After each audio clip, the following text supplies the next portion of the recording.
예. 잠언 오늘 6장 첫 번째 시간입니다. 잠언 6장 첫 번째 시간으로 우리가 1절부터 5절까지 살펴보겠는데요. 담보, 또 보증에 대해서 보겠습니다. 담보, 보증. 주제 구조는 5절입니다. 5절에 별표를 치시면 되겠어요. 노루가 사냥꾼의 손에서 벗어난 것 같이 새가 그물 치는 자의 손에서 벗어나는 것 같이 스스로 구원하라. 아멘. 오늘 우리가 이제 3월 5일 처치 커밍데이를 준비하면서 전쟁을 시작하는 또 첫째 날입니다. 올해를 첫째 날인데 여러분, 저는 이 행사를 준비하면서 성경 구절이 떠오르는 게 있었어요. 히브리서 12장인데 12장 1절에 보면 허다한 무리들을 이야기하면서 세상에 얽매이기 쉬운 모든 것들을 끊어내라는 거예요. 왜 이 말씀을 자꾸 주실까? 여러분, 세상에 얽매이기 쉬운 수많은 것들이 그 일들을 방해하고 해방할 것이라는 것을 암시하고 있는 거예요. 그래서 하나님께서 먼저 이 행사를 준비하면서 먼저 주신 메시지가 뭐였냐면 세상에 허다 너희를 얽매이고 있는 허다한 모든 것들을 끊어내고 앞으로 가라. 그렇지 않으면 이걸 감당하지 못한다는 거예요. 누누이 말씀드리지만 여러분, 교회라고 하는 것은 목사나 장로님, 안수집사님, 권사님, 믿음의 중직자들이 시험에 들거나 중직자들이 넘어지면 교회 자체가 힘들게 되는 거예요. 그래서 중직자들이 왜 더 깨어 기도해야 되냐? 마귀 사탄도 이게 머리가 그냥 장식으로 달려 있는 게 아니거든요. 먼저 리더자들을 흔들어 놓는 일을 마귀 사탄이 한다는 말이에요. 그럼 그걸 영적인 전쟁이라 그래요. 그 영적인 전쟁을 뭘로 이길 겁니까? 죽도록 기도하고 하나님 앞에 집중하고 얽매이기 쉬운 모든 것들을 끊어내지 아니하면 그 행사를 온전히 치러낼 수가 없다는 거죠. 그래서 믿음의 중직자들이 이번 한 주간은 더 깨어서 어느 곳에 있든지 간에 더 깨어서 이제 기도해서 그걸 좀 준비했으면 좋겠습니다. 제가 이 영상을 촬영을 왜 하게 됐느냐? 여러분 한번 보세요. 오늘 우리가 잠언 6장 1절부터 5절을 볼 텐데 여러분, 이 설교를 다 어떻게 할까요? 여러분, 보증 쓰면 안 됩니다. 성경에 보증 쓰지 말라는 말도 나오고 또 어려운 형제가 있으면 도와주라는 말도 나온단 말이에요. 그러면 부딪힌단 말이에요. 그럼 잠언을 설교하면서는 여러분, 보증 쓰면 안 됩니다. 어떤 집을 담보 잡히면 안 됩니다. 보증 서서 아주 망한 친구 예를 하나 들어주면서 친구에게 보증 쓰지 마시고 부모 자식에게도 보증 쓰지 마세요. 이렇게 말하면 전부 알아들어요. 왜 그럴까요? 목사도 유괴사람, 듣는 사람도 유괴사람. 그러니까 유괴 말을 전한 게 유괴 사람들이 다 알아먹는 거예요. 이거 보증서란 말도 아니고 뭐 담보 잡히지 말란 말도 절대 아니란 말이죠. 최종적인 결론을 말하겠지만 우리의 담보물이 따로 있다는 거예요. 우리를 보증해 주신 분이 따로 있다. 네, 그걸 설명하기 위해서 보증에 대한 이야기가 나온 것이지, 여러분 보증 쓰지 마라, 뭐지 마라를 뭐라고 교회 와서 이야기할 겁니까? 그래, 너무 답답하니까 하나님께서 영상을 이 열악한 환경 속에서도 아침부터 영상을 찍게 만든 거예요. 자, 1절 한번 볼까요? 내 아들아, 내가 만약 이웃을 위하여 담보하였다면 타인을 위하여 보증하였으며, 담보와 보증 같은 말이에요. 담보 보증. 내 입의 말로 내가 얽혔으며 내 입의 말로 인하여 잡히게 되었느니라. 여러분, 보증을 쓰면 잡히게 된다는 거예요. 이게 뭘로 잡히냐? 여러분, 우리 집이 담보 잡히면 집이 날아간다는 이야기를 아니고, 우리가 누가 나를 위하여 담보를 잡아준다면, 누가 나를 위해 보증을 선택하면 너는 예수 그리스도께 잡힌 인간이 된다는 거예요. 잡힌 인간이. 옆에다가 잠언의 보증수란 말을 한번 찾아보고 갈까요? 잠언 11장 15절, 잠언 11장 15절, 잠언 7장 18절, 잠언 7장 18절, 잠언 20장 16절, 잠언 20장 16절, 잠언 22장 26절, 잠언 22장 26절. 이게 다 보증과 담보에 대한 이야기예요. 잠언 11장 15절 가볼까요? 잠언 11장 15절. 잠언 11장 15절이에요. 자, 타인을 위하여 보증이 되는 자는 손해를 당하여도 보증이 되기를 싫어하는 자는 평안하다. 그러니까 보증 쓰지 마라. 보증하면은 보증을 쓰는 사람들은 평안함이 없다. 이렇게 딱 해석이 되는 거예요. 그래서 보증 쓰면 안 되겠구나, 이렇게 말할 수밖에 없어요. 그러면 이거 다 찾아보면 그 말이에요. 잠언 또 17장도 가볼까요? 17장 18절. 잠언 17장 18절.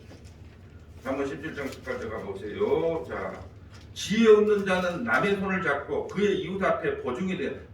보증을 쓴 사람은 지혜가 없는 사람이구나, 이렇게 해석을 하면, 그래 보증 쓰지 마라 그러잖아요. 이렇게 해석할 수밖에 없다는 거예요. 또 한번 볼까요? 잠언 20장 16절. 잠언 20장 16절 봅니다. 타인을 위하여 보증선자의 옷을 취하라. 외인들을 위하여 보증선자는 그의 몸을 볼모잘 것이다. 타인을 위하여 보증선자의 옷을 취하라. 그럼 우리가 성경을 또 밤이 되기 전에 옷을 돌려주란 말도 성경에 나온단 말이에요. 그럼 도대체 무슨 말을 하고 싶은 거냐 성경은.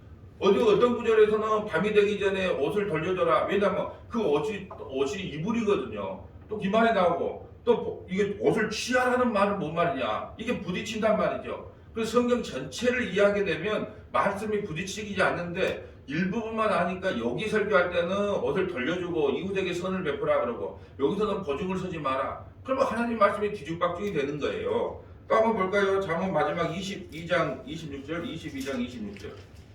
22장 26절. 너는 사람과 더불어 손을 잡지 말며 남의 빚에 보증을 서지 마라. 사람과 더불어 손을 잡지 말라는 거예요. 그러면 이것을 우리가 전체 성경 전체를 놓고 사람과 손 안 잡으면 누구하고 손을 잡아야 돼요? 성령이 손을 잡아야죠. 예. 그리고 사람에게 손을 잡지 말며 남의 빚에 보증을 서지 말라. 그러니까 이것을 문자적으로 해석하면 어떻게 해석할 수밖에 없어요. 사랑하는 성도 여러분, 성경 잠언에 보면 보증 서지 말라고 했지 않습니까? 그러므로 우리는 보증을 서지 말아야 됩니다. 이렇게 하면 설교하는 사람도 쉽고 듣는 사람도 쉬워요. 그래서 성경은요, 성경 안에 뭐가 감추어놨다 그런단 말이죠.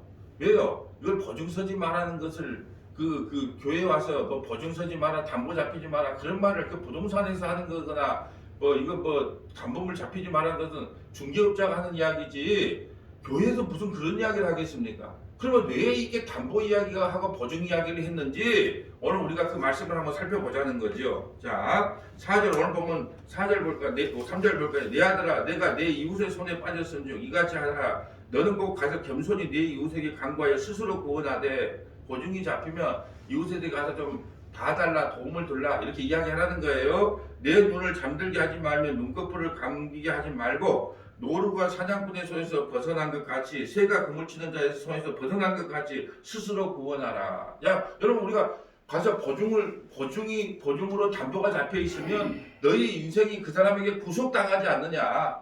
예. 그래서 그것을 스스로 벗어나려고 몸부림을 치고라는 거예요. 그런데 우리는 알아요. 그 스스로 구원을 받을 수 있는가 없는가? 없단 말이죠. 그러면 먼저 우리가 해야 될 게 뭐냐?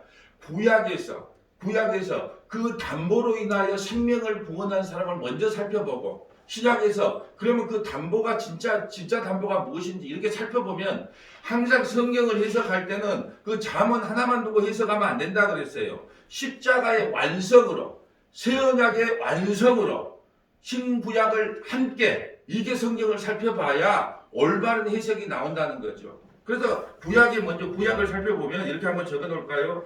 자, 창세기 38장 15절부터 18절.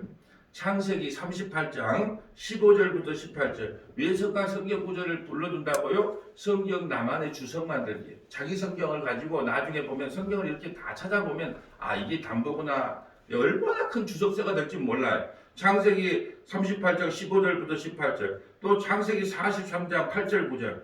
창세기 43장 8절 9절. 욥기 17장 3절. 욥기 17장 3절. 먼저 창세기 38장으로 한번 가볼까요? 창세기 38장 15절 가볼까요? 창세기 38장 15절. 먼저 이것을 알려면 여러분 다말과 유다와 다말은 어떻게 해요? 유다가 시아버지, 다말은 며느리거든요. 이 유다에게는 세 아들이 있었단 말이에요. 첫째 아들이 죽었어요. 그러면은 그 형수가 둘째 아들에게 들어가야 된단 말이에요.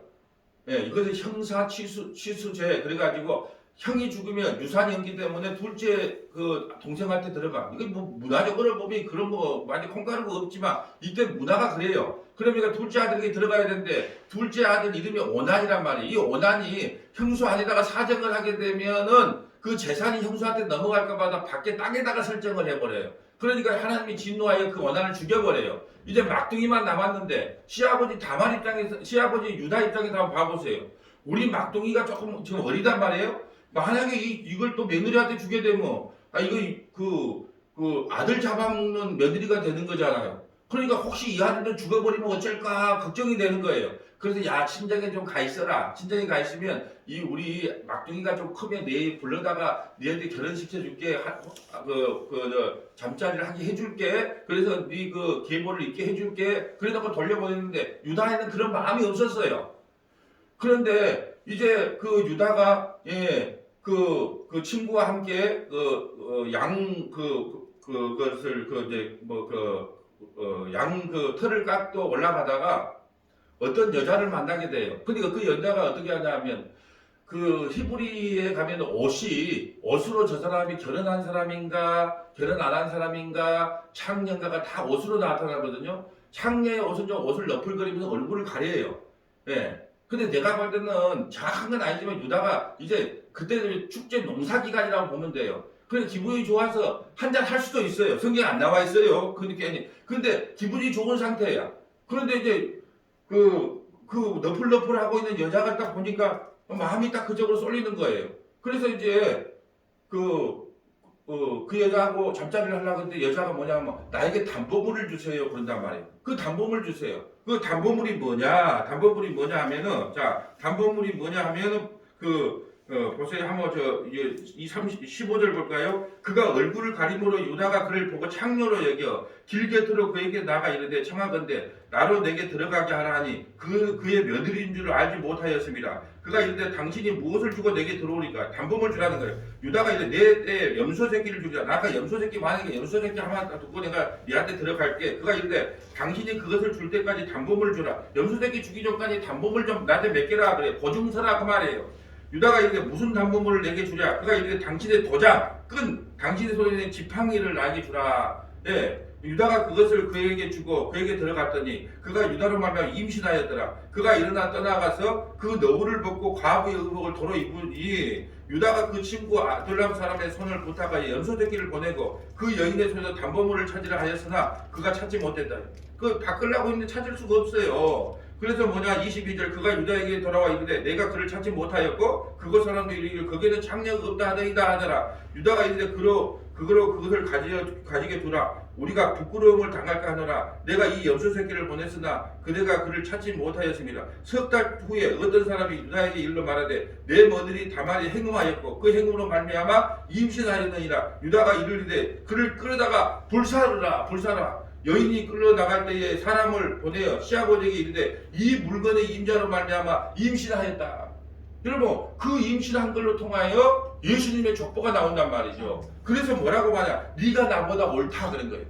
네, 네가 나보다 옳다. 나는 우리 막둥이 아들 죽을까봐 너한테 안 줬지만 너는 하나님의 그 언약의 약속을 믿음으로 그 계통 유다의 계통으로 예수 그리스도가 나와야 되는 그 계보 안에 예수 그리스도가 나와야 되는 그 언약을 믿고 이런 일을 했구나. 그래서 여러분 보세요. 성경은요, 뭐 시아버지하고 행음을 했냐, 나라를 팔아먹었냐, 처녀가 임신을 했냐, 유부남이 사랑을 나누냐, 그런 이야기에 관심이 없어요. 그럼 뭐에 관심이 있는데 예수 그리스도 그 언약이 어떻게 이루어져 나가는가를 보여주는 거예요.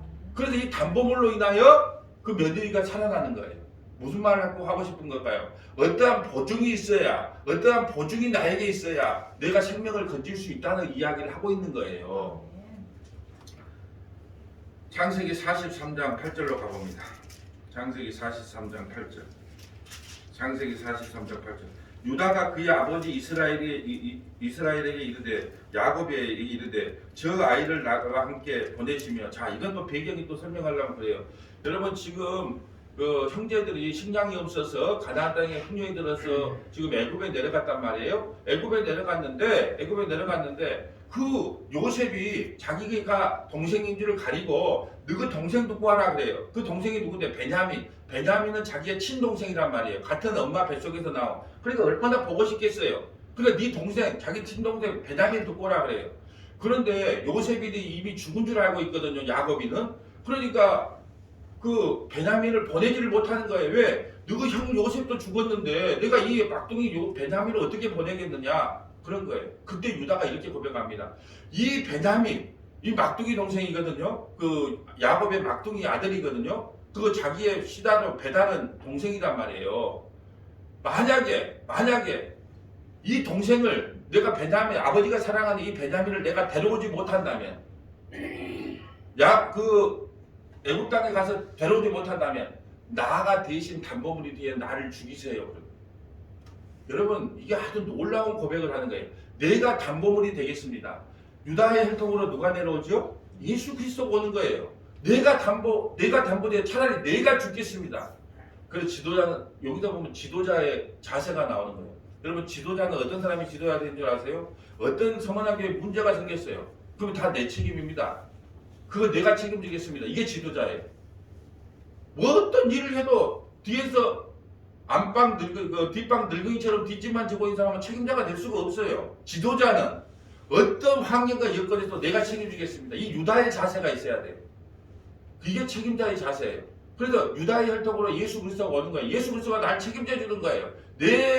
차라리 나를 죽이세요. 나가 만약에 베냐민 못 데리고 오면 내가 서문학교의 믿음의 권속들을 단 한 사람도 이 모두를 구원시키지 못한다면 유다, 예수 그리스도 내가 헛죽음이 되는 것입니다. 이게 자기 담보물이 돼주는 거예요. 한번 볼까요? 그 배경이에요. 유다가 그의 아버지 야곱에게 이르되 저 아이를 나와 함께 보내시며 우리가 꼭 가리라. 그러면 우리와 아버지와 우리 어린 아이들이 다 살고 죽지 아니하리라. 내가 그를 위하여 담보가 되어오리니 유다가 담보가 되겠다는 거예요. 아버지께서 내 손에서 그를 찾으소서. 내가 만일 그를 아버지에게로 데려다가 아버지 앞에 두지 아니하면 내가 영원히 죄를 지으리라. 우리가 지체하지 아니하겠다면 벌써 2번 갔다 왔으리라. 여러분 우리 인생에요 베냐민이 뭔가 질문해봐야 돼요.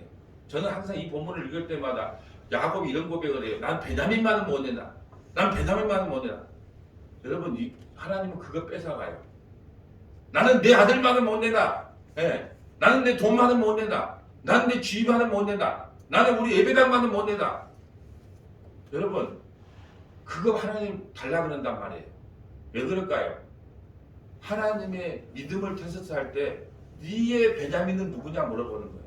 이 아침에 여러분이 질문을 해야 돼요. 야곱이 붙잡고 있는 베냐민, 그 베냐민을 낳아야만이 그 가족들이 양식을 거기다가 먹고 산단 말이에요. 근데 그 베냐민을 못 낳아.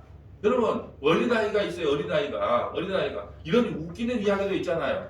자, 친구 아버지가 구멍가게를 하고 있어. 그런데 아들을 데리고 갔다는 거예요. 그 사탕을 보면서 친구 아버지가 그랬다는 구멍가게를 운영하는 그 친구 아버지가 애기야 네 사탕을 네 손에 갖고 갈 만큼 갖고 가라. 그러니까 안 갖고 있더라는 거예요.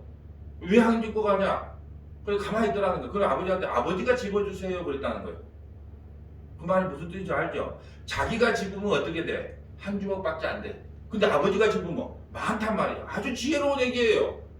무슨 말이냐? 네 손에 있는 그 베냐민을 내려놔야 하나님께서 더 큰 일을 하는데 그 베냐민을 못 내놔라. 그래서 나는 이렇게 이 성경 구절을 읽을 때마다 내 인생의 베냐민은 누구냐? 내가 못 내려놓고 지금 목회를 하고 있는데 내가 앞으로 못 가게 하는 내가 붙잡고 있는 그 베냐민이 누굴까 늘 고민을 해요. 만약에 그 베냐민이 있다면 차라리 그 베냐민 죽여도 좋습니다. 그걸 내려놓겠습니다. 그럴 때 하나님께서 반드시 큰 일을 한단 말이에요. 저는 꿈 이야기 잘 안 하고 싶은데 드디어 제가 항상 꿈을 꿀 때마다 그 많은 사람들이 몰려왔는데 뭐냐면 설교 문을 안 갖고 왔다.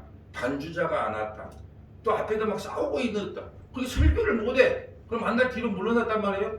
어제는 이제 드디어 설교문을 갖고 정상적인 설교를 하고 나서 모두가 은혜 받는 얼굴을 하고 있을 때 내가 예수님 찬양 와, 나도 그때는 능력이 종이긴 하대. 이 반주 막 찬양 막 앞에 딱 있으니까 예수님 찬양 하세요가 아니더라고. 나도 교만이 들었는가. 예수님 찬양 딱 이렇게 하다 지시 하나 내리더니까 그 많은 앞에 그 찬양하는 리더들이 예수님 찬양을 다 일어서서 부르 찬양을 하는데 너무 기쁘고 황홀했단 말이에요. 네. 그 감격에 잠을 제대로 못 잤어요. 전부 예수님 찬양 다 일어나서 그렇게 찬양하는 걸 보고 제가 왜 그런 생각을 했냐. 하나님께서 이 고백을 듣기를 원하셨구나. 네 속에 베냐민을 내려놔라. 그것이 자식이냐, 그것이 아내냐, 그것이 명예냐, 그것이 네 고집이냐, 다 내려놔라. 네 인생에 베냐민 내려놔라. 그럴 때 네가 너를 쓰겠다. 하나님이 기다리고 계셨다. 이 베냐민을 낳기 때문에 어떤 일이 일어났는지 우리는 알아요. 어떤 일이 일어났어요? 온 가족이 애굽에 내려가서 식량을 구할 뿐 아니라 그것에도 죽을 때까지 편안하게 살다 죽었단 말이에요. 그걸 내려놨을 때. 그래서 우리 인생의 베냐민이 무엇인가를 생각해야 돼요. 남편입니까? 자식입니까? 아니면 내가 갖고 있는 이상입니까? 꿈입니까? 내 인생의 베냐민이 무엇입니까? 이 아침에 기도하세요. 내 인생의 베냐민 다 내려놓고 주님 의지하고 가겠습니다. 이 고백이 우리에게 필요하다는 거죠. 자, 욥기 17장 3절 볼까요? 욥기 17장 3절입니다. 또 담보에 대해서 살펴보고 있어요. 욥기 17장 3절. 자, 욥기 17장 3절.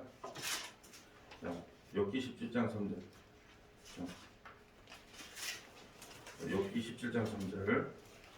청하건대 나에게 담보물을 주셔서 나의 손을 잡아줄 자가 누구리까? 자, 이걸 또 설명을 빼야 돼.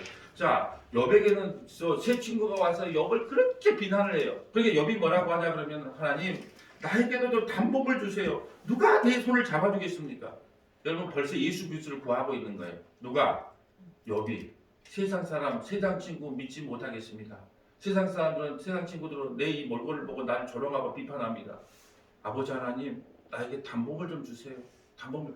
이 욥기에서 벌써 예수 그리스도를 구하고 찾고 있다니까요. 이 담보물 좀 주세요. 그 담보물이 누굽니까? 이제 신약 시대에 가서 담보물 한번 찾아봅니다. 먼저 이게 잠언 6장 5절 옆에다 이렇게 메모해 놔야 되겠죠. 이제 구약에서 찾아봤으니까 신약에. 그러면 이 담보물의 실체 또 얼마나 친절한 목사님인가 몰라. 담보물의 실체 해놓고 자 고린도후서는 고후 고린도후서 1장 20절부터 22절 고린도후서 1장 20절부터 22절 자 고린도후서 5장 1절부터 5절 고린도후서 5장 1절부터 5절 에베소서는 앱이죠. 에베소도 1장 11절부터 14절 에베소서 1장 11절부터 14절. 여러분 지금 제가 보니까 성경 나만의 주석 만들기를 하면서 실제적으로 촬영한 것이 한 10회마 돼요. 창세기는 5장까지 했고 이 잠언은 6장까지 했는데 여러분 성경에다가 이게 어디로 연결돼서 어떻게 완성되는가를 적어 놓으면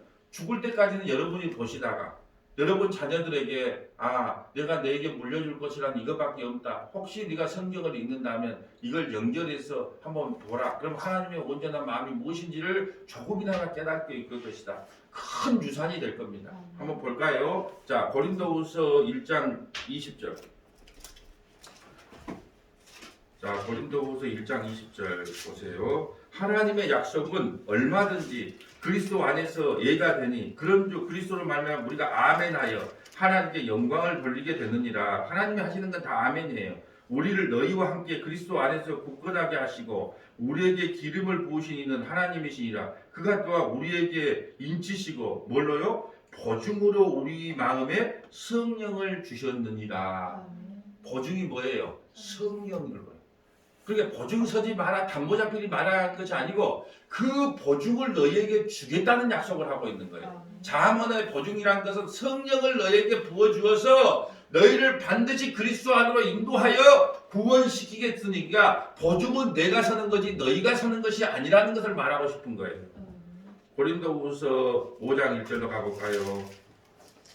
만일 땅에 있는 우리의 장막집이 무너지면 우리가 죽으면 그 말이에요. 하나님께서 지으신 집 곧 손으로 짓지 아니하여 아니요 하늘에 있는 영원한 집이 우리에게 있는 줄 아느니라. 참으로 우리가 여기 있어 탄식하며 하늘로부터 오는 우리 처소로 덧입기를 간절히 사모하노라. 이렇게 입음은 우리가 벗은 자들로 발견되지 않으려 함이라. 참으로 이 장막에 있는 우리가 짐진 것 같이 탄식하는 것은 벗고자 함이 아니요 오히려 덧입고자 함이니 죽은 것이 생명에 삼킨 바 되려 함이니라. 곧 이것을 우리에게 이루시게 하고 자 우리가 죽고 살고 하나님 나라로 들어가는 장막이 벗어지고 하나님 나라에 들어가고 생명이 우리에게 임하는 모든 것들은 누가 하는 일이냐라는 것이에요. 5절에 이것을 우리에게 이루게 하시고 보증으로 성령을 우리에게 주시는 하나님이시다.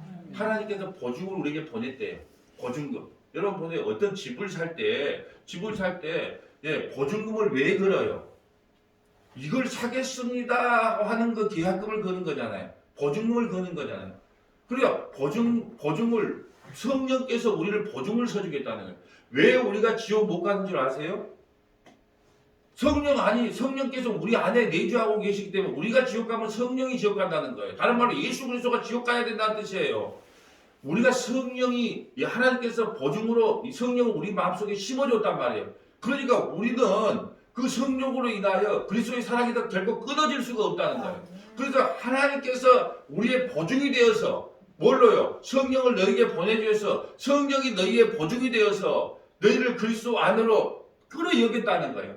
그래서 너희를 천국으로 인도하겠다는 거예요. 그럼 보증 서지 말라는 말이 아니고 담보 갚아주지 말라는 말이 아니고 하나님이 너희의 보증이 되어서 너희를 반드시 구원시킬 테니까 너 행동 따라서 오늘 뭐 좋았다 싫었다 헷가다 각가다 하지 말라는 거예요.